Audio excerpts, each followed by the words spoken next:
Olympic விளையாட்டுகள் உலகின் மிகப்பெரிய மற்றும் மிக முக்கியமான விளையாட்டு விழாவாக கருதப்படுகின்றன. உலகின் பல நாடுகளைச் சேர்ந்த வீரர்கள் ஒரே மேடையில் ஒன்றிணைந்து போட்டியிடும் இந்த நிகழ்வு விளையாட்டு மட்டுமல்லாமல் உலக அமைதி, நட்பு மற்றும் ஒற்றுமையை வெளிப்படுத்தும் ஒரு உலகளாவிய இயக்கமாகும். ஒலிம்பிக் விளையாட்டுகளின் அடிப்படை கோட்பாடு வெற்றியை விட பங்கேற்பே முக்கியம் என்பதாகும். ஒலிம்பிக் விளையாட்டுகளின் தொடக்கம் பண்டைய கிரேக்கத்தில் காணப்படுகிறது. பண்டைய ஒலிம்பிக் விளையாட்டுகள் கிமு 776ஆம் ஆண்டு கிரேக்க நாட்டின் ஒலிம்பியா என்ற இடத்தில் தொடங்கப்பட்டன. இவை கிரேக்க கடவுளான ஜியோஸை கௌரவிக்கும் வகையில் நடத்தப்பட்டன. பண்டைய ஒலிம்பிக் போட்டிகள் 4 ஆண்டுகளுக்கு ஒருமுறை நடைபெற்றன.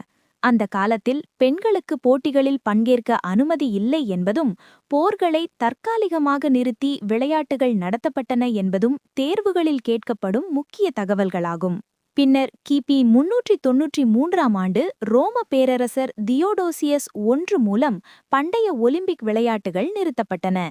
நவீன ஒலிம்பிக் விளையாட்டுகளை பிரெஞ்சு நாட்டைச் சேர்ந்த பியர் டி கூபர்டின் என்பவரால் மீண்டும் தொடங்கப்பட்டன.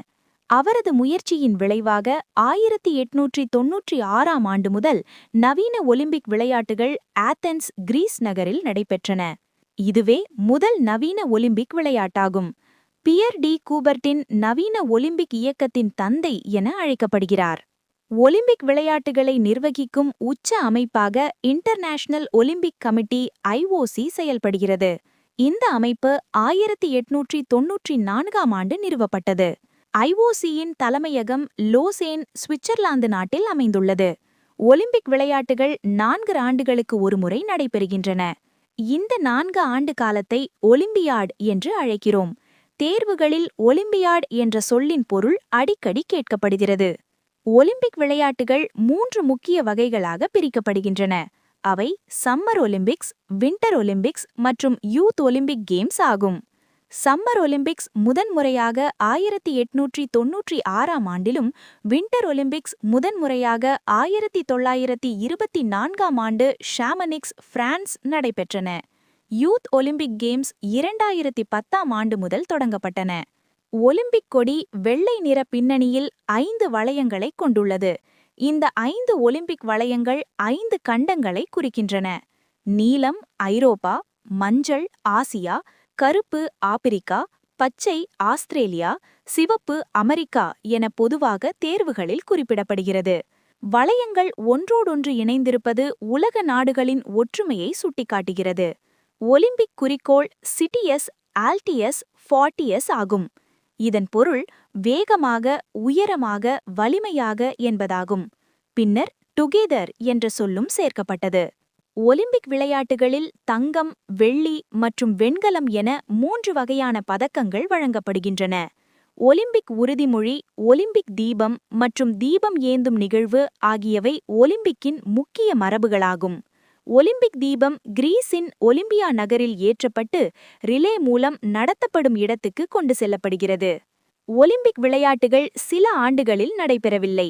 குறிப்பாக 1916, 1940 மற்றும் 1944 ஆகிய ஆண்டுகளில் முதல் மற்றும் 2ஆம் உலகப் போர்களின் காரணமாக ஒலிம்பிக் விளையாட்டுகள் ரத்து செய்யப்பட்டன.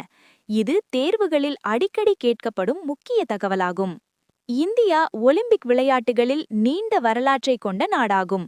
இந்தியா முதன்முறையாக 1900ஆம் ஆண்டு பாரிஸ் ஒலிம்பிக் போட்டிகளில் பங்கேற்றது. அதே ஒலிம்பிக்கில் நார்மன் பிரிச்சார்ட் 2 வெள்ளிப் பதக்கங்களை வென்றார். இவர் இந்தியாவுக்காக ஒலிம்பிக்கில் பதக்கம் பெற்ற முதல் வீரர் ஆவார். ஆனால் இந்தியாவின் ஒலிம்பிக் வெற்றி பயணம் உண்மையான உச்சத்தை எட்டியது ஹாக்கி விளையாட்டின் மூலமாகும். 1928ஆம் ஆண்டு ஆம்ஸ்டர்டாம் ஒலிம்பிக் போட்டிகளில் இந்திய ஹாக்கி அணி தங்கப்பதக்கம் வென்றது. இதுவே இந்தியாவின் முதல் தங்கப்பதக்கமாகும். அதன் பின்னர் இந்திய ஹாக்கி அணி தொடர்ந்து 1932 லாஸ் ஏஞ்சல்ஸ் மற்றும் 1936 ஒலிம்பிக்களிலும் தங்கம் வென்று ஆதிக்கம் செலுத்தியது. மேஜர் தியான் சந்த் இந்திய ஹாக்கியின் மந்திரவாதி என அழைக்கப்படுகிறார். அவரது திறமை இந்திய ஹாக்கியின் உலக புகழுக்கு அடித்தளமாக அமைந்தது. இந்திய ஹாக்கி அணி 1948, 1952, 1956 ஒலிம்பிக்களிலும் தங்கம் வென்று மொத்தமாக 8 தங்கப் பதக்கங்கள் பெற்றுள்ளது. இது இந்தியாவின் ஒலிம்பிக் வரலாற்றில் மிகப்பெரிய சாதனையாகும். ஹாக்கியை தவிர இந்தியாவின் முதல் தனிநபர் ஒலிம்பிக் பதக்கம் 1952ஆம் ஆண்டு ஹெல்சிங்கி ஒலிம்பிக் போட்டிகளில் கிடைத்தது. கே.டி. ஜாதவ் மல்யுத்தத்தில் வெண்கலப் பதக்கம் வென்றார். இது இந்திய தனிநபர் விளையாட்டு வீரர்களுக்கான புதிய பாதையை திறந்தது. பின்னர் பல தசாப்தங்கள் இந்தியாவுக்கு ஒலிம்பிக்கில் குறைந்த பதக்கங்களே கிடைத்தன. ஆனால் 1996ஆம் ஆண்டு அட்லாண்டா ஒலிம்பிக் போட்டிகளில் லியாண்டர் பேஸ் டென்னிஸில் வெண்கலப் பதக்கம் வென்று இந்தியாவுக்கு மீண்டும் பெருமை சேர்த்தார். இது தனிநபர் விளையாட்டுகளில் இந்தியாவின் மீளுயிர்ப்பை காட்டியது. 2000 ஆண்டு சிட்னி ஒலிம்பிக் போட்டிகளில் கர்ணம் மல்லேஸ்வரி பளுதூக்கலில் வெண்கலப் பதக்கம் வென்றார். இதன் மூலம் ஒலிம்பிக்கில் பதக்கம் வென்ற முதல் இந்திய பெண் என்ற பெருமையை அவர் பெற்றார். இதுவே இந்திய பெண்கள் விளையாட்டுத் துறையில் ஒரு முக்கிய மைல்கல்லாக அமைந்தது. 2008ஆம் ஆண்டு பீஜிங் ஒலிம்பிக் போட்டிகளில் அபினவ் பிந்த்ரா துப்பாக்கிச் சுடுதலில் தங்கப் பதக்கம் வென்றார். இவர் தனிநபர் விளையாட்டில் இந்தியாவுக்கான முதல் தங்கப்பதக்கம் வென்ற வீரர் என்பதால் இந்த சாதனை இந்திய ஒலிம்பிக் வரலாற்றில் மிக முக்கியமானதாக கருதப்படுகிறது. அதே ஒலிம்பிக்கில் விஜேந்தர் சிங் குத்துச்சண்டை மற்றும் சுஷீல் குமார் மல்யுத்த பதக்கங்கள் வென்றனர். 2012ஆம் ஆண்டு லண்டன் ஒலிம்பிக் போட்டிகள் இந்தியாவுக்கு மிகச் சிறந்ததாக அமைந்தன. இந்தியா மொத்தமாக 6 பதக்கங்கள் வென்றது. சுஷீல் குமார் வெள்ளிப் பதக்கம் பெற்ற முதல் இந்தியர் என்ற சாதனையை படைத்தார். மேரி கோம் குத்துச்சண்டை, பி.வி. சிந்து பேட்மிண்டன், ககன் நாரங் துப்பாக்கிச் சுடுதல் ஆகியோர் வெண்கலப் பதக்கங்கள் வென்றனர். 2016ஆம் ஆண்டு ரியோ ஒலிம்பிக் போட்டிகளில் பி.வி. சிந்து பேட்மிண்டனில் வெள்ளிப் பதக்கம் வென்று ஒலிம்பிக்கில் வெள்ளிப் பதக்கம் வென்ற முதல் இந்திய பெண் என்ற பெருமையை பெற்றார்.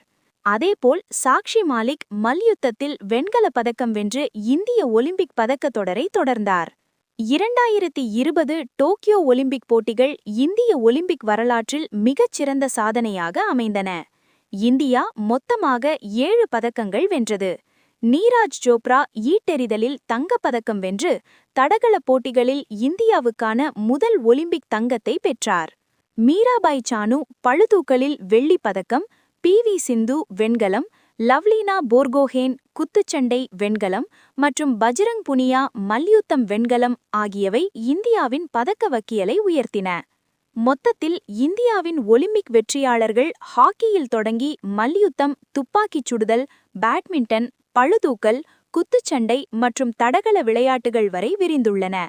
இந்த முன்னேற்றம் இந்திய விளையாட்டுத் துறையின் வளர்ச்சியையும் எதிர்கால ஒலிம்பிக்களில் இந்தியா மேலும் சிறந்து விளங்கும் என்ற நம்பிக்கையையும் வெளிப்படுத்துகிறது.